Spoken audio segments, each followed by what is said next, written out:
Asdiqa, salam alaikum, bonjour ou bonsoir les amis. J'espère que vous allez bien partout où vous vous trouvez. En tout cas, c'est ce que je vous souhaite et pour le meilleur de toutes les situations, bien entendu.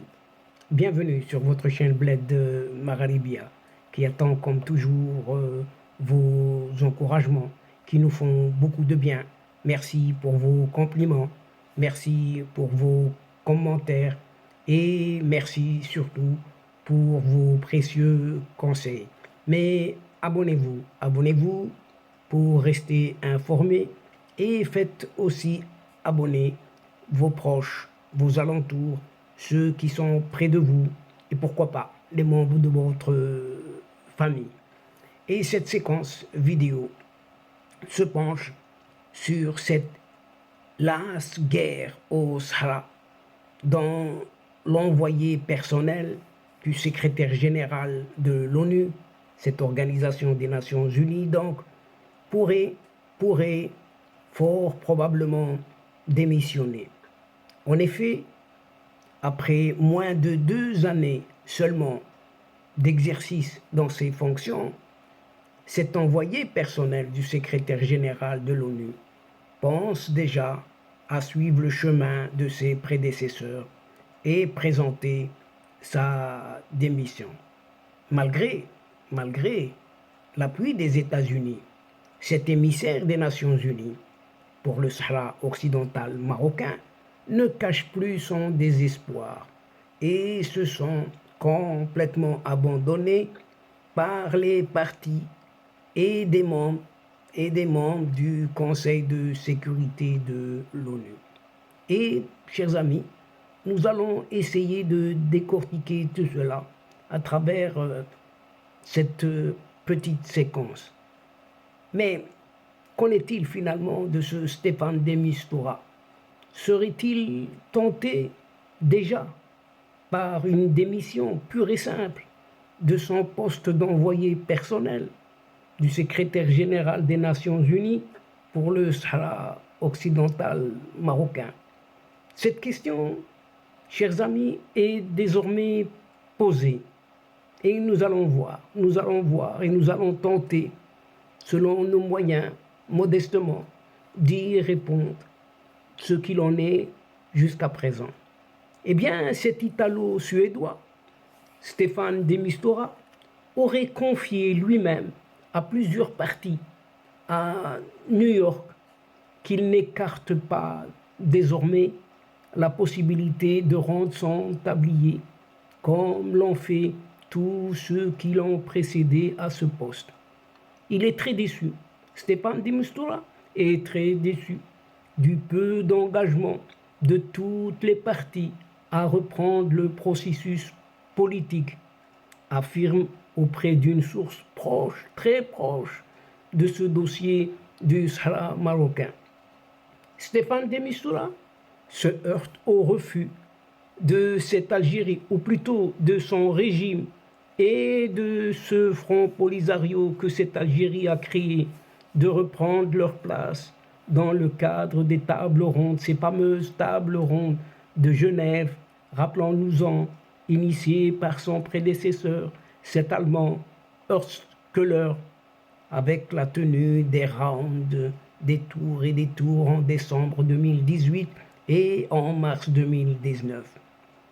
Les deux alliés exigent en revanche des négociations directes entre le Maroc et le front. Une condition, bien évidemment, rejetée par Rabat, qui réclame à son tour l'impératif de la présence d'Alger à la table des négociations. Sinon, non catégorique.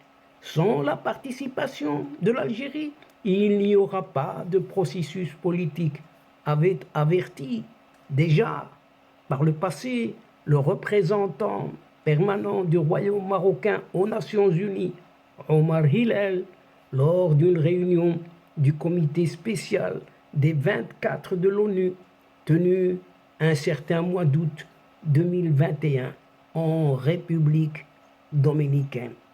Stéphane de Mistura est aussi très remonté contre des membres permanents de ce Conseil de sécurité de l'ONU, à qui il reproche de ne pas exercer de réelle pression sur les parties, toutes les parties, afin qu'elles acceptent de renouer le fil du dialogue, rompu depuis mars 2019 déjà.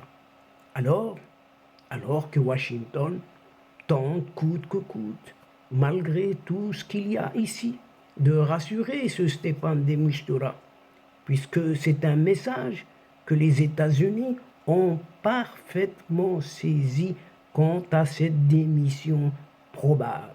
En témoigne l'appui sans concession aux efforts de Stéphane de Mistura, exprimé dans le communiqué du 14 mai dernier, publié suite à l'échange téléphonique entre Anthony Blinken et son homologue marocain Nasser Bourita.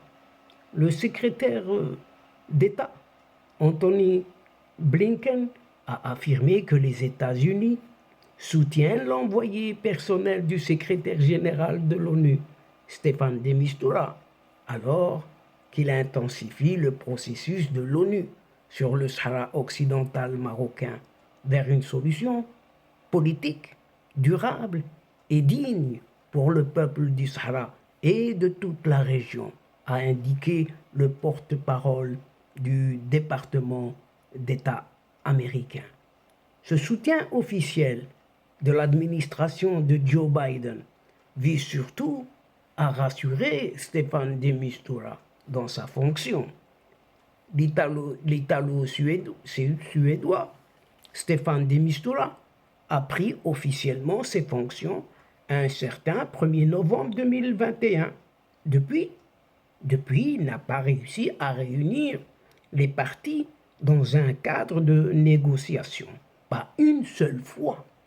Et une démission de Stéphane de Mistura viendrait ponctuer une longue série de départs, à savoir en effet tous ses prédécesseurs ont dû rendre leur tablier, à commencer par l'Américain James Baker, 1997 à 2004, fonction occupée, le Néerlandais Peter van Walsum, de 2005 à 2008, l'Américain Christopher Ross, de 2009 à 2017, et le dernier sur la liste est cet Allemand Horst Köhler, de 2017 à 2019.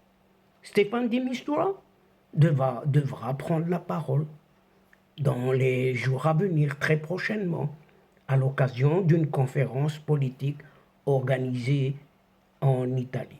Et chers amis, c'est à ce moment-là que nous en saurons un tout petit plus sur une éventuelle démission de Stéphane de Mistura, cet émissaire auprès du secrétaire général des Nations Unies. Et donc, chers amis, mesdames et messieurs, c'est ici que prend fin cette séquence, tout en prenant congé de vous, mais nous espérons vous retrouver très très bientôt avec un immense plaisir et comme d'habitude. Merci pour votre participation, de nous suivre jusqu'au bout de nos séquences, sans oublier de nous aider mutuellement et d'aider votre chaîne en vous y abonnant en masse et de faire abonner tous les gens que vous connaissez, afin d'être tout simplement informés, et ce rapidement, comme il se doit, et en partageant, surtout en partageant autour de vous les séquences vidéo de votre chaîne. Quant à moi, il ne me reste plus qu'à vous dire au revoir les amis, à la prochaine fois, Inch'Allah. Asdiqa, salam alaikum wa rahmatullahi wa barakatuh, ma'a salama.